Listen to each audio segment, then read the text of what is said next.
নমস্কাৰ, আপোনালোকে চাই আছে ভইচ 365। যেহেতু সমাগত বিধানসভা নিৰ্বাচন দেখা গৈছে, এই মুহূৰ্তত মই আজি উপস্থিত হৈছোঁ গৌৰীপুৰ সমষ্টিৰ প্ৰতাপগঞ্জ বৰুণডাঙ্গা জিপিত।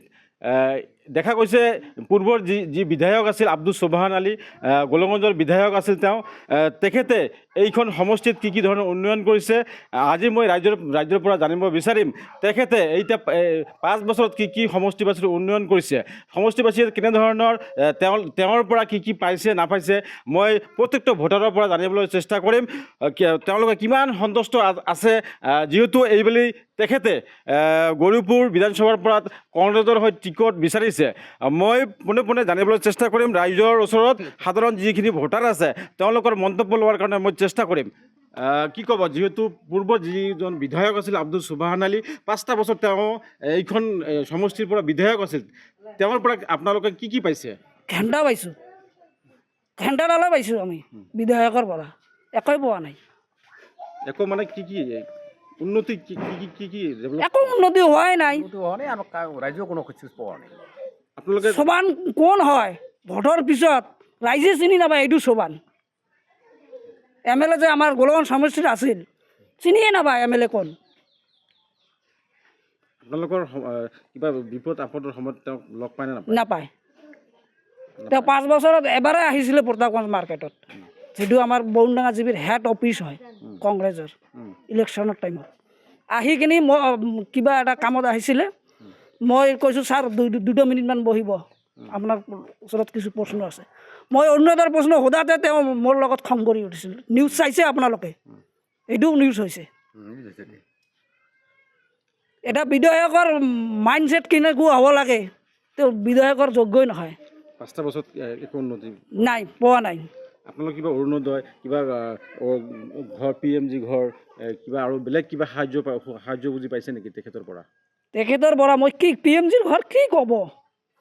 মোৰ দেউতাকৰ নামত আছিল, দেউতা মৰি গ'ল, ঘৰ আজিলৈকে পোৱা নাই। এতিয়া মোৰ নামত আহিব, ময়ো মৰি যাম, ঘৰে নাপাম। আৰু কি অৰুণোদয় পাইছে নেকি? নাই। অৰুণোদয় যিবিলাকক দিছিলে তাৰ পৰা টকা লৈ কিনি অৰুণোদয় দিছিলে। আমি এই অৰুণোদয়ৰ প্ৰশ্নটো সোধাৰ কাৰণে তেওঁ আমাৰ লগত খং কৰিছিল। আৰু ৰাস্তা ঘাটৰ অৱস্থা চাব আপুনি, কিমান উন্নতি কৰিছে, ডেভেলপ কৰিছে। অকণমান 20 লাখ টকাৰ কাম আহিছে, 5 লাখ টকা কাম কৰিছে, 15 লাখ টকা আত্মসমৰ্পণ কৰিছে। এইবুলি তেওঁ তেখেতেও প্ৰাৰ্থিত্ব প্ৰদান মানে আশাবাদী পাৰ্টি কংগ্ৰেছৰ পৰা কি কয়, যদি টিকেট পায় আপোনালোকে কেনেকুৱা? আমি দলৰ কৰ্মকৰ্তা হিচাপে এইটোৱে আমি হাইকমাণ্ডৰ ওচৰত বিচাৰোঁ যে টিকেটটো বেলেগ মানুহক দিব লাগে, নতুন প্ৰাৰ্থীক দিব লাগে। হয়, ঠিক আছে, মই ধন্যবাদ জনাইছোঁ আপোনাক।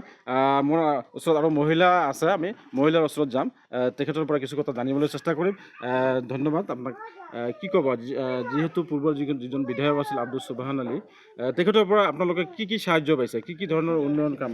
আমরা একটাও পাইনি, বুড়ি হয়ে গেলেও কোনো পাইনি, অরুণোদয় নাই, কিছুই নাই, কোনো সাহায্য পাইনি। তখন থেকে ভোট দিয়ে আসি, তাও কিছু পাই না। তাহলে সোবান ছাড়া যাই নতুন এসে তাকে আমরা দেবো। নতুন প্রার্থী লাগে? হ্যাঁ, নতুন প্রার্থী আমাকে লাগে। আপনি কি কব?